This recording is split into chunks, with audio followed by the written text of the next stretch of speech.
Lalu silakan bicara sedikit supaya ada yang ingin bertanya, mungkin kasih yang melampaui ritual yang seperti Mas Agus terangkan ini, mungkin kasih sedikit ini untuk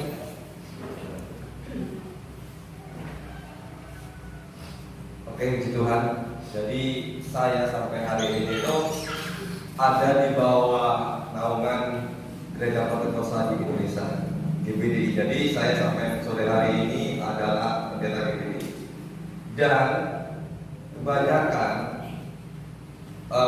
GPDI itu lebih ke arah penggembalaan.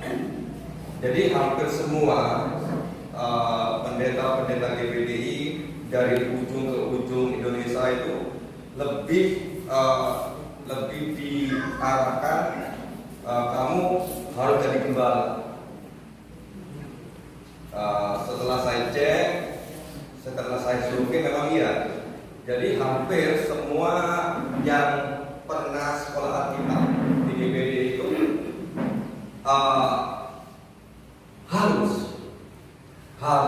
harus jadi gembala, bangun sebuah gereja, bangun sebuah jemaat dan sebagainya. Tapi alhamdulillah Tuhan,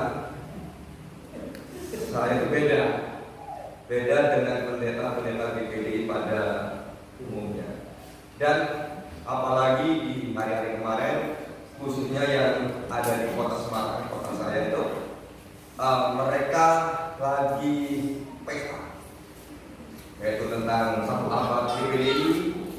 Mereka bawa simbol obor Pentakosta. Bagi saya sih, ini maaf ya, tapi kalau bagi saya sendiri itu lebay banget lah gitu. Kenapa begitu? Kalau memang mendidih di hati itu, jadi GPD itu identik dengan kalimat mendidih di hati. mendidih di hati. Iya, itu bagi saya. Kalau untuk ini maaf gitu, saya agak dikit ke arah sana, bahwa mereka adalah orang-orang yang fanatisme kepada diri. Bahkan ada yang bilang bahwa GPDI adalah saya dan saya adalah GPDI. Wah, ini parah banget menurut saya.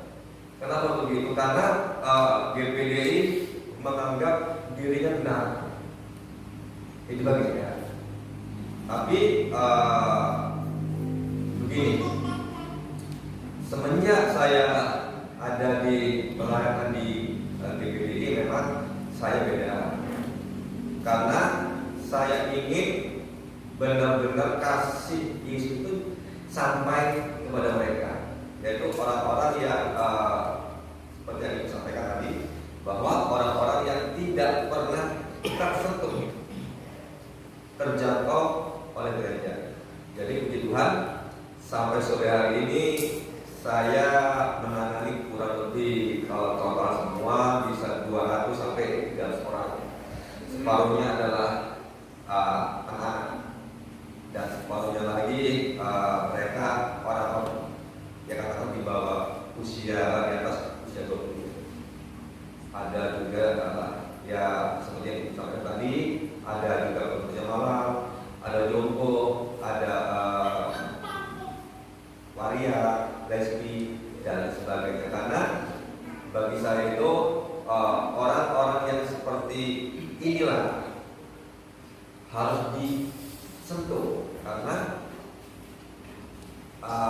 kalau bagi saya bahwa khotbah paling besar, khotbah KKR terbesar itu bukan ketika saya atau kita atau abang-abang ini KKR terbesar, tapi KKR terbesar, khotbah terbesar adalah ketika kita jadi berkat bagi sesama manusia. Begitu. Ya, kata Mas Agus bahwa khotbah terbesar itu adalah ketika bagaimana kita menjadi dampak di luar, ya Mas Agus. Ya, saya juga setuju. Jadi mungkin kita bisa bisa dengar bagaimana sehingga Mas Agus, kisah perjalanan Mas Agus sehingga bisa terpanggil sampai Mas Agus bisa terjun dalam pelayanan seperti ini. Awal mula sehingga Mas Agus dimenangkan untuk pelayanan seperti ini. Jadi karena saya dulunya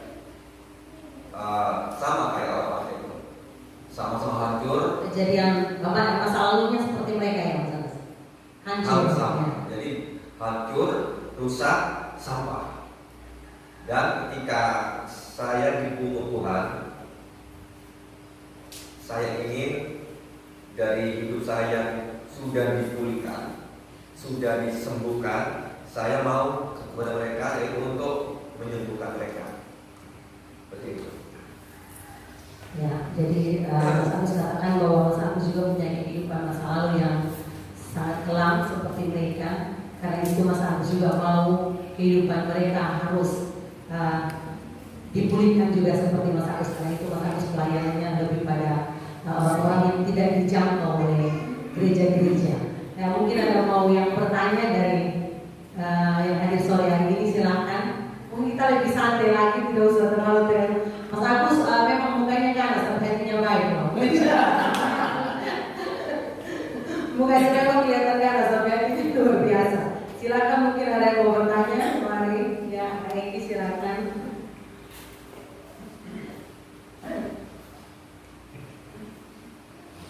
Baik, terima kasih atas kesempatan yang diberikan. Selamat sore Pak Pendeta Agus. Jangan mendengar kesaksian Bapak tadi satu menurut saya itu satu panggilan, satu visi yang sangat luar biasa. Sebab memang sejujurnya khususnya di kita ini pelayanan seperti pelayanan Bapak itu hampir dalam tanda kutip hampir tidak ada pengakuan sejujurnya itu, walaupun memang tidak semua, tapi itu hampir seperti itu. Nah, saya begitu. Saya pribadi sih jujur juga tahun 2002 saya kebetulan di tahun 99 terus sekolah kita tahun 2022 saya tidak justru punya visi tidak menjadi kenal. Sejujurnya saya ingin pelayanan anak-anak celana sebagainya.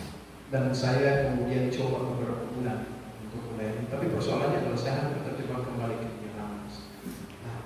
Nah, begini Pak, pertanyaan saya begini, apa yang membawa Anda untuk bisa terjun di pelayanan seperti ini? Itu pertanyaan pertama. Yang kedua, apakah kemudian dalam pelayanan itu tidak ada godaan bagi Anda untuk kembali ke Vietnam? Sebab ini, maksud saya begini, pengalaman saya beberapa bulan di pelayanan Jawa itu sejujurnya saya tidak paham godaan miras. Dan kemudian sempat bergaul dengan anak. Nah, setiap saya mencium aroma ganja itu kayak gimana gitu.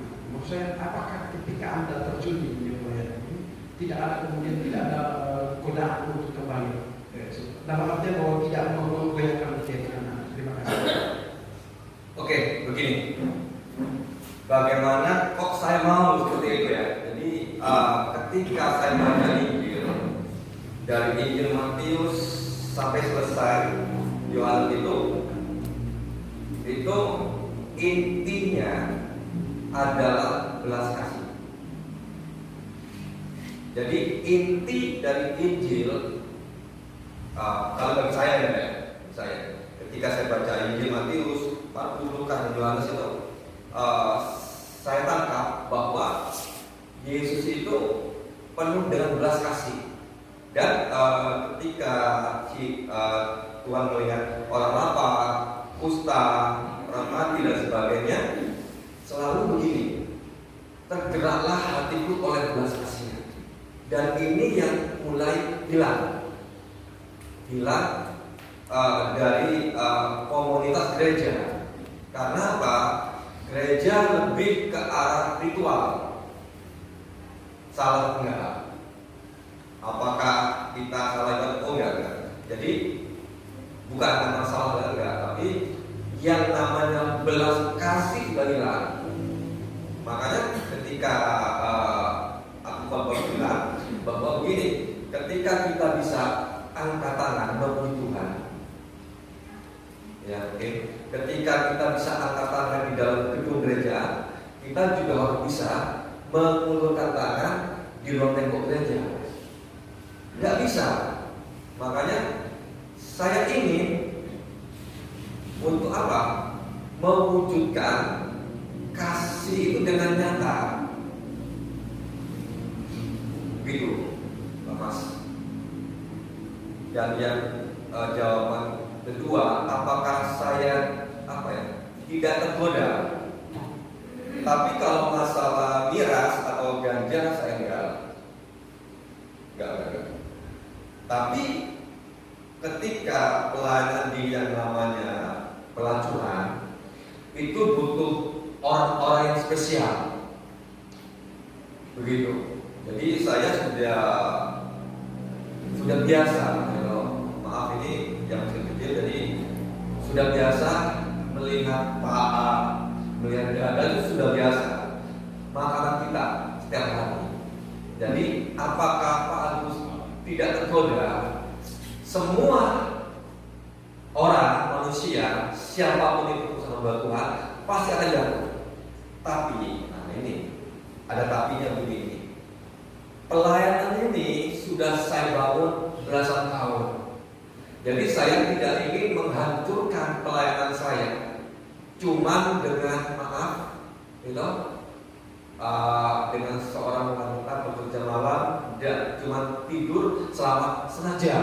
Padahal pelayanan saya itu sudah dibangun lama banget, belasan tahun, dan itu runtuh habis cuma dalam waktu setengah jam. Tapi bagi saya begini, apa yang membuat saya bertahan dan kuat adalah ketika saya itu benar-benar punya visi, punya misi, dan ketika saya benar-benar komitmen dengan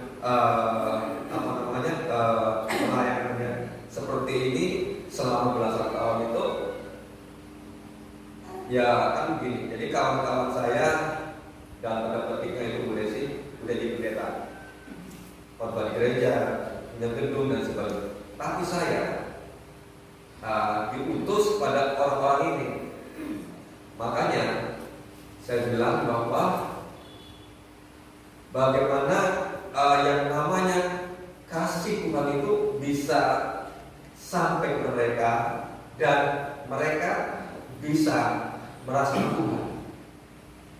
Dan di tempat saya pun ini, saya adalah ketua yayasan namanya Hati Bagi Bangsa.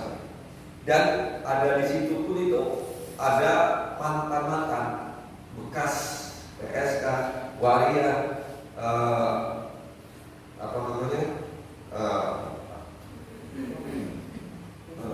LSD di situ. Dan saya di Tuhan sampai hari tua. Kuat dalam segala hal. Kuat dalam arti tidak meminta-minta.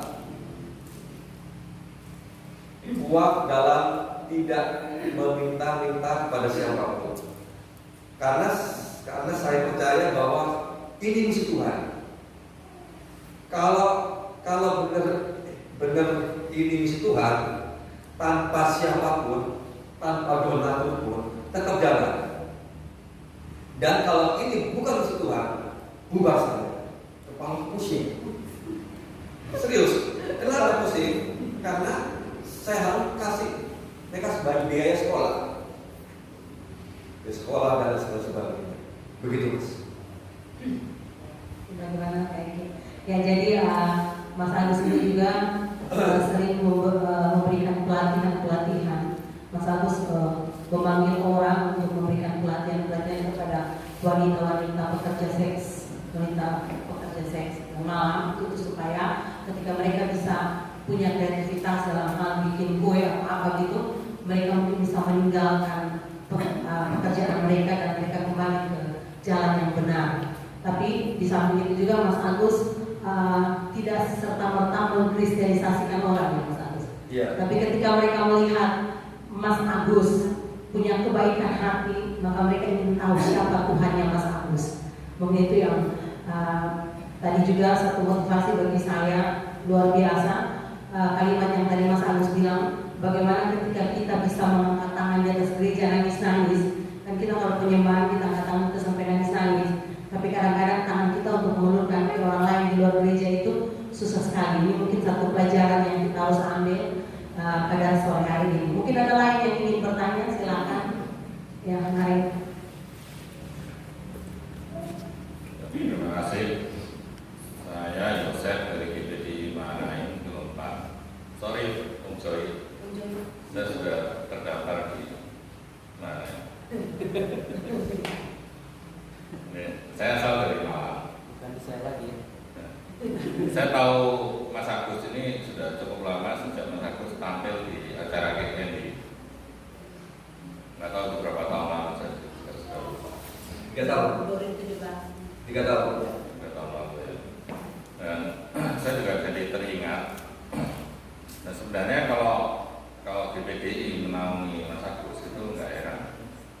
Karena saya punya kesan yang kuat terhadap GPDI itu selalu menjangkau ke daerah-daerah, ke tempat-tempat yang tidak terjangkau oleh desa-desa denominasi lain. Di seputaran Malang itu saya ingat almarhum Pendeta Pitono di Gunung Kawi. Itu juga gerejanya hadir di tengah desa Kebobang, itu kompleks pelacuran yang terkenal di Gunung Kawi. Dan desanya persis di bawah desa tempat pemujaan itu, tempat para dari kesepian.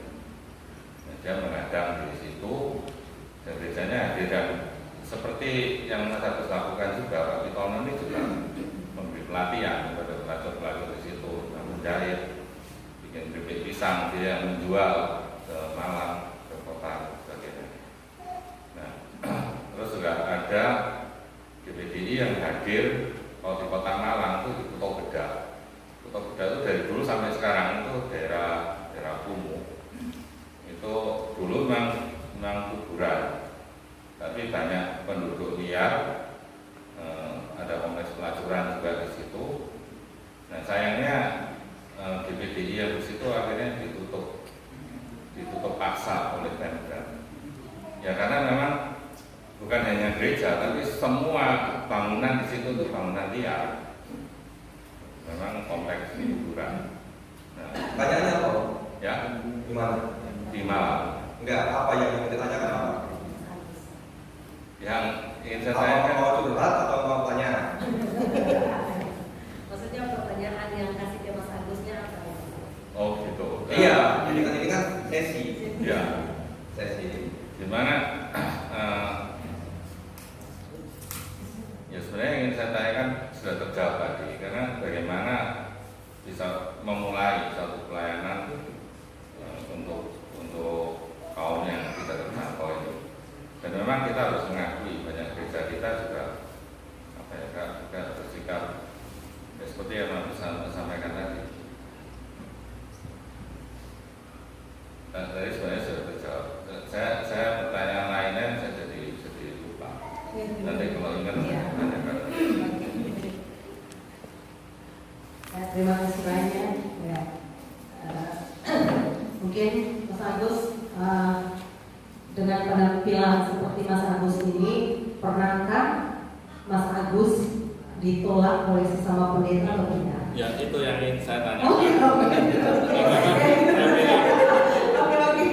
Yang penampilan seperti ini nggak medeni orang. Iya, karena kan seorang hamba Tuhan itu kan identik dengan mungkin rapi, terus dengan penampilan seperti Mas Agus ini, pernahkah ditolak oleh sesama hamba Tuhan?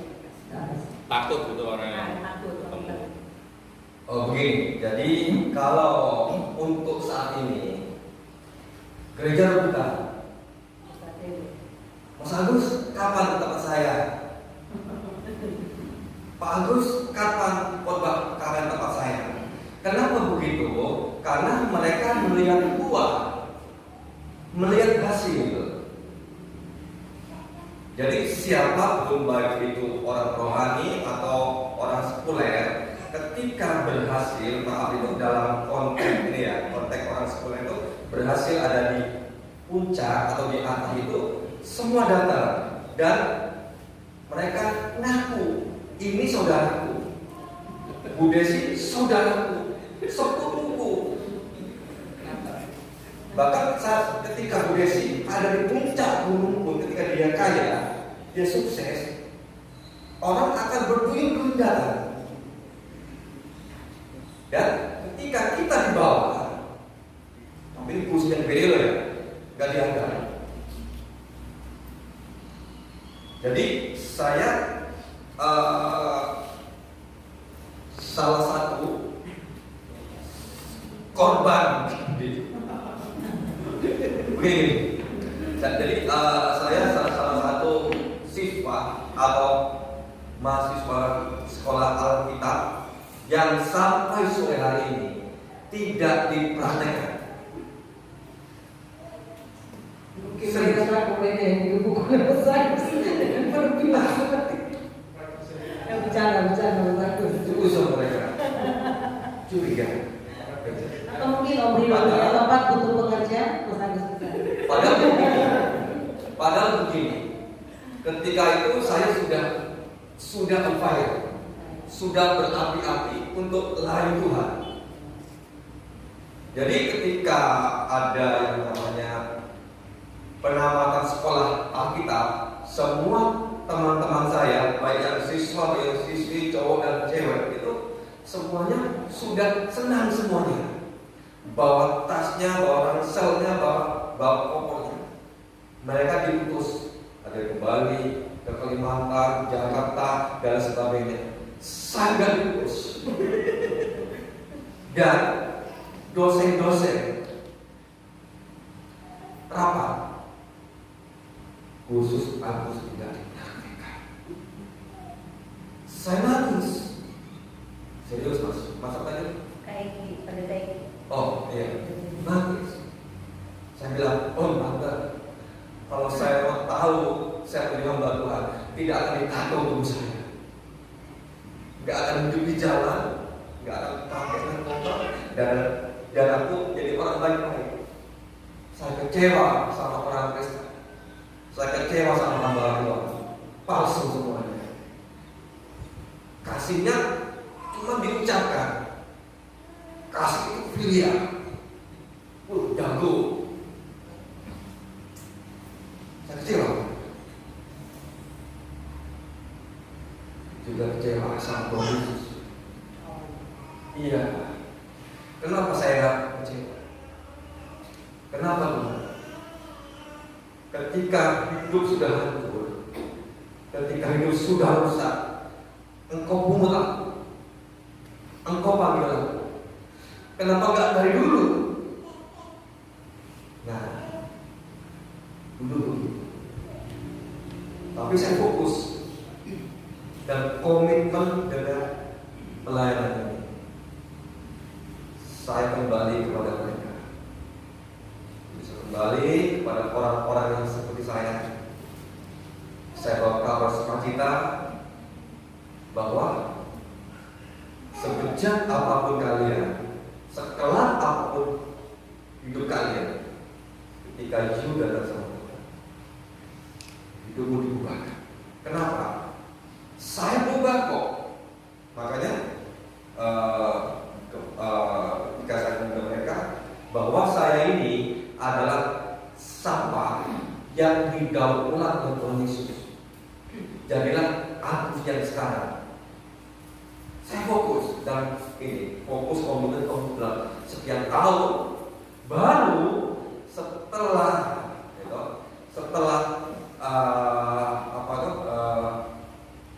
media cetak, media elektronik, televisi dan sebagainya angkat profil saya sebagai pendeta jalanan.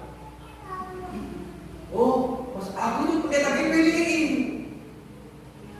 Tapi sekarang nggak fair. Jadi puji Tuhan. Tapi kan tetap Mas Agus pengalaman kan diborong GPDI. Saya masih tetap mendidih di hati. Mendidih di hati. Tepuk tangan dulu.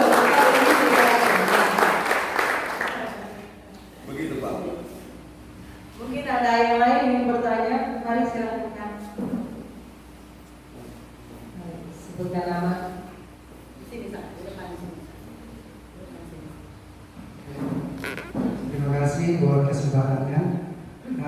Saya sangat menarik sekali dengan kesaksian dari Mas Agus dan dengan Tuhan.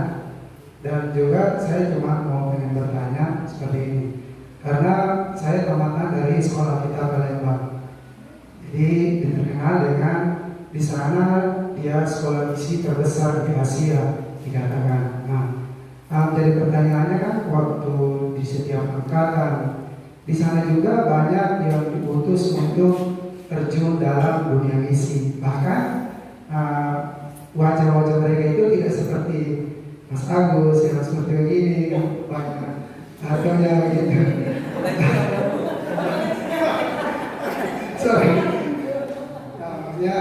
Mereka lebih terlihat rapi, bahkan lebih terlihat apa, tapi kenapa mereka itu kebanyakan mundur dari pelayanan misi yang ada. Bahkan ada yang diterjunkan cuma 1 tahun, ada yang cuma 2 tahun, bahkan boleh dikatakan sampai ada itu yang pulang sampai memang betul-betul pulang itu dengan 0. Jadi 0% tanpa ada jiwa yang dimenangkan 1 orang pun. Nah itu maksudnya langkah-langkah apa sih yang Mas Agus pakai ketika terjun di dalam dunia misi sehingga sampai hari ini masih bisa bertahan dan masih bisa diterima di setiap organisasi, bahkan di setiap komunitas, karena penjangkauannya bukan hanya di dalam lingkungan orang-orang percaya, bahkan terjun di semua agama pastinya. Macam tadi pasti ada agama Muslim, ada Buddha, ada Hindu dan sebagainya.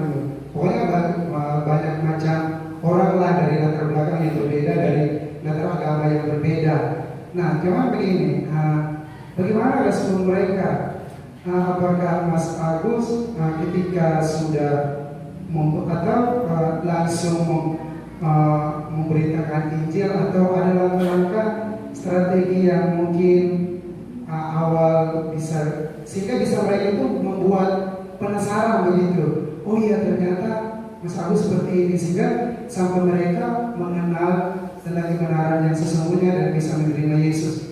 Dan juga setelah Mas Agus memperkenalkan bahwa Yesus itu adalah Tuhan, apakah hanya sebatas di situ, dan apakah juga harus dituntut sampai mereka di gereja dan mereka harus beribadah gitu? Dan juga bagaimana respon dari keluarga, misalnya yang Muslim, pasti mereka kenal Mas Agus. Oh ini Mas Agus itu siapa? Pasti mereka bertanya gitu, orang tua yang mungkin saudaranya, terus apa yang dicari, pasti orang tuanya juga penasaran gitu. Apalagi Mas Agus terkenal dia sebagai pendeta dan menjangkau jiwa-jiwa yang ada. Oke, terima kasih. Benar. Ya. Terima kasih.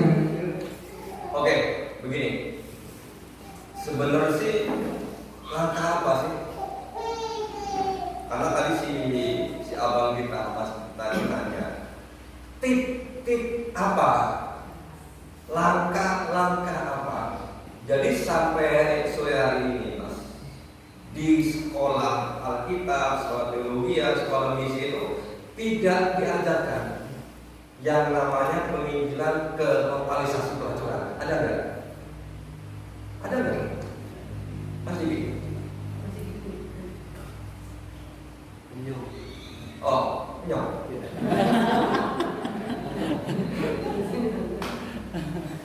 Nah, misinya seperti apa? Begitu. Apa misi gereja? Oh, tepat pada waktunya. Inilah Kairos Tuhan. Sama Kairos. Tip-tip apa? Langkah-langkah apa? Sehingga saya bisa bertahan selama belasan tahun.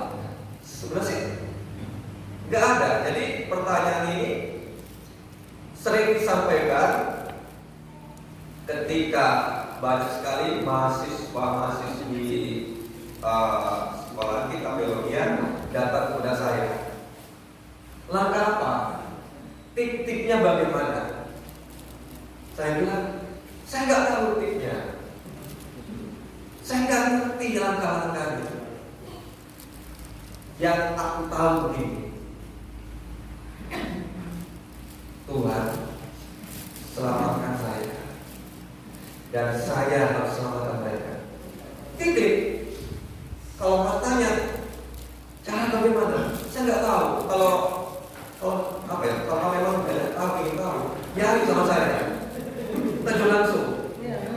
Nggak tahu cara bagaimana, cara pendekatan bagaimana, tidak tahu. Yang penting ini kita jadi sahabat bagi mereka. Makanya tema Natal PGI kemarin, PGI kemarin menjadi sahabat. Dan saya benar-benar seperti itu. Nah, makanya langkah apa? Saya nggak tahu. Tapi yang pasti adalah saya banyak menimba ilmu dari si bos kita, Yesus. Jadi si bos kita, Yesus itu jadi sahabat bagi semua orang. Nah, saya pun begitu. Jadi ketika saya bertemu seorang pelacur, waria dan sebagainya, saya itu tidak menghakimi mereka. Kamu harus hidup kudus, kamu harus hidup benar supaya kamu diberkati. Ya tidak begitu. Kita jadi sahabat. Ketika mereka mau cerita, mereka mau berkeluh kesah, kita. Jadi saya itu pernah menangani orang itu sampai 6 tahun, nggak dapat apa-apa, nggak ada kolektanya, nggak ada perpuluhannya. Kenapa saya bisa survive? Ya, jiwa-jiwa. Ketika Tuhan selamatkan saya pun harus menyelamatkan mereka. Seperti itu. Haleluya. Haleluya. Ya, seperti yang Mas Agus katakan juga, silakan Mas Agus. Tepat terus. Ya, dengan statement Mas Agus yang luar biasa, jika kita jika kita tidak bisa mengasihi sesama yang kelihatan, bagaimana kita bisa mengasihi Tuhan? Yang kita nampak. Bagaimana ketika kita tidak bisa mengasihi sesama yang nampak, bagaimana kita bisa mengasihi Tuhan yang tidak nampak? Ya, begitu Mas Agus memberikan pelajaran kepada kita bahwa Mas Agus seperti kakak bilang titiknya, Mas Agus belajar dari Tuhan Yesus. Tuhan Yesus saja bergaul dengan siapa saja, bahkan wanita yang kedapatan bersinar saja, tidak pernah nolak, tidak pernah melakukan sampai merasa dirinya suci, silakan lempar, ya. Nah, tapi itu yang seperti maksud ini yang mulai kehilangan dari gereja. Kita melihat orang dari apa yang nampak, gitu. Kita tidak bisa menjangkau mereka. Seperti Pak bilang, kalau kita bisa angkat tangan dalam gereja menyembah, berarti tangan kita juga kita bisa pakai untuk membantu sesama kita yang ada di luar, menjangkau jiwa-jiwa yang ada di luar. Dan memang mereka itu menjadi sahabatnya Mas Agus, karena Mas Agus tidak langsung bilang, ayo masuk Kristen, ayo percaya Yesus. Tidak seperti itu cara pendekatannya. Tapi Mas Agus menjadi sahabat bagi mereka. Ketika Mas Agus mendapatkan hati mereka, pasti mereka akan bertanya siapa Tuhan yang Mas Agus sembah. Dan dengan sendirinya mereka mengambil keputusan untuk masuk Kristen. Ya. Mungkin ada lagi yang ingin bertanya, tadi sih Om Ahmad, ini pendeta Ahmad sama pendeta Yesus. Mas Agus kalau pendeta ini bertanya, saya berdekat. Karena istri, dalam pikiran istri itu seorang hamba Tuhan itu harus khotbah di mimbar, jadi worship leader, terus ada yang sakit didoakan, terus dapat apa tuh betul-betul khotbah itu, amrokan dan sebagainya. Tapi kok saya berbeda? Saya bilang kita adalah pasukan elit, rembonya Tuhan. Yang namanya pasukan elit itu dimanapun saja bisa, di hutan bisa. Nah, istri pertama nggak mau, tapi setelah saya ajar tentang itu, pasukan khusus. Saya bilang pasukan khusus beda dengan pasukan lainnya. Beda. Makanya kalau kita belajar karate dari sini, kuda-kudanya harus kuat dulu. Dipukul, ditendang berbagai isi, dia kuat. Makanya tadi godaannya, ya itu kuat kita. Nah, lama-kelamaan Bu, istri saya ini jadi ada hati juga. Ada lagi yang mau bertanya, soalnya nanti setengah 7 depan kita harus gantian. Bisa terima kasih. Saya salah satu jemaat di tempat ini. Ini pertanyaan saya mungkin agak sedikit simpel saja, karena tidak bagus berpikir untuk merubah penampilan. Kalau mungkin tato tidak bisa dirubah, ya, tapi mungkin dari gaya rambut, anting bisa dirubah sedikit untuk masuk. Lawan arus. Itu Leonardo, jawabannya Leonardo. Ya, Om Agus, Agus bisa diterima.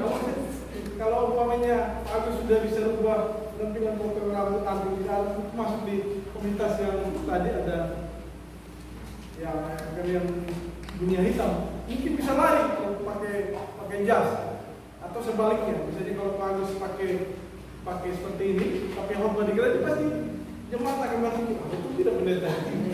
Kita jangan muncul seperti itu. Apa tidak berpikir untuk bisa rubah penampilan seperti selayaknya hamba Tuhan yang lain? Terima kasih. Jadi pertanyaan ini sudah berkali-kali dengan orang. Apakah Pak Agus tidak ingin mengubah? Kalau saya sama dengan yang lainnya, berarti bukan Pak Agus. Bukan lagi kita jalanan. Tidak. Jadi biarlah seperti ini. Biar seperti ini, tapi banyak jiwa yang dimenangkan. Haleluya. Amin. Yang tidak ada lagi yang mau bertanya, karena kita setengah 7 tepat di mana mungkin di GBT. Pernah difitnah. Ya. Silakan ada yang mau bertanya. Pernah difitnah. Pernah difitnah Mas Agus pernah difitnah dengan pelayan. Iya. Bagaimana menghadapi? Begitu aja oleh semua. Begitu. Kalau tidak salah mungkin banyak beberapa bantuan yang tidak kuat dengan status Facebooknya Mas Agus, mereka terpaksa harus memblokir Mas Agus dari kontak. Dulu emang banyak orang-orang yang punya anggapan miring soal saya, tapi saya nggak masalah. Nggak masalah gitu. Jadi yang penting adalah hidup saya jadi berkat bagi sesama manusia. Itu yang paling intinya itu.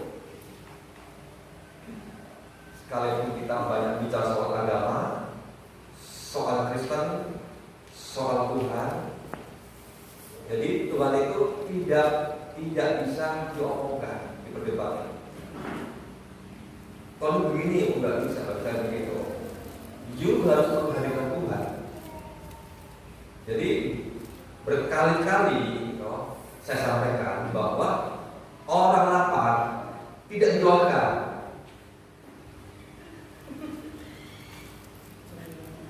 Begitu. Nggak bisa. Kalau orang sakit didoakan, tapi orang lapar, orang nggak punya baju, nggak bayar SPP, nggak bayar SPP, belum makan, harus kasih uangnya, bayar uang semua. Sore sampai malam hari ini, terima kasih banyak. Saya sendiri sangat diberkati dengan kehidupan Mas Agus ya. Saya kenal Mas Agus 2016 ya, kalau tidak salah. Kita kenalnya lewat Facebook. Jadi saya Mas Agus sebenarnya kita kenal lewat Facebook. Saya senang, maksudnya pelayarannya Mas Agus.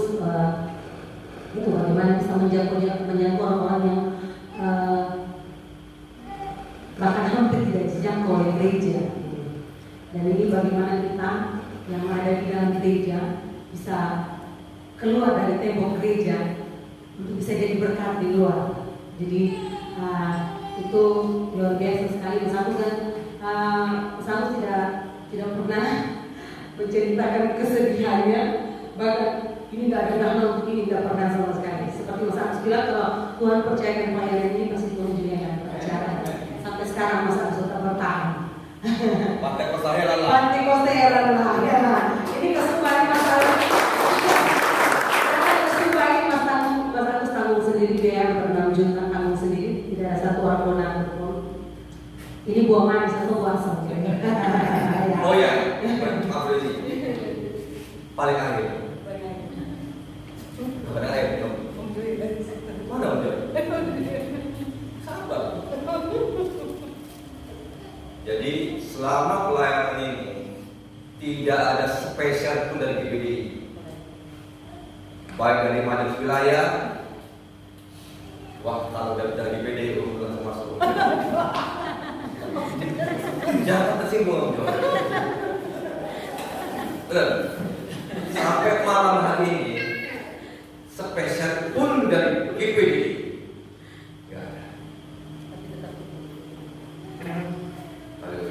Dan saya mungkin hamba Tuhan GPDI yang pernah diundang oleh Om Yoyo, pendeta Om Datu, diundangkan 5 hari. Saya yang khotbah, Om Datu, Om Yoyo yang main saxophone. Ya. Dan juga pernah diundang oleh Om Pak Hanimu ketika masih duduk di MP.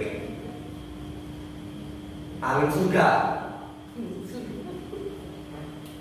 Coba Agus cari tanah. Saya bilang berapa ember? Nggak ada duit. Lu cari. Sampai malam hari ini, tapi saya tetap cinta Yesus dan cinta GPDI. Ya, haleluya.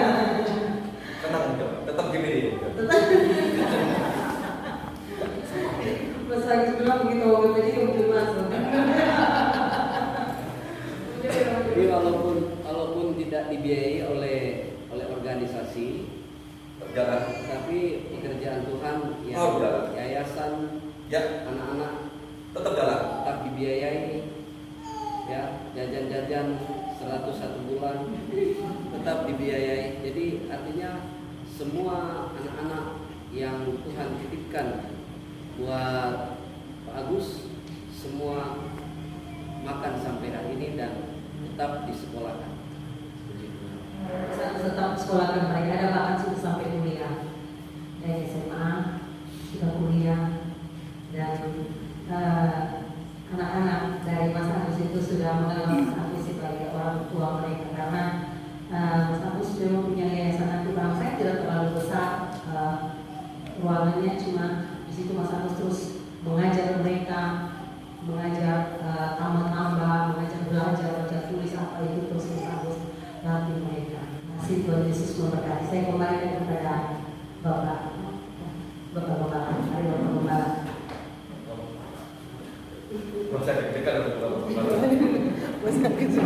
Ini anak saya yang pertama dari pagi.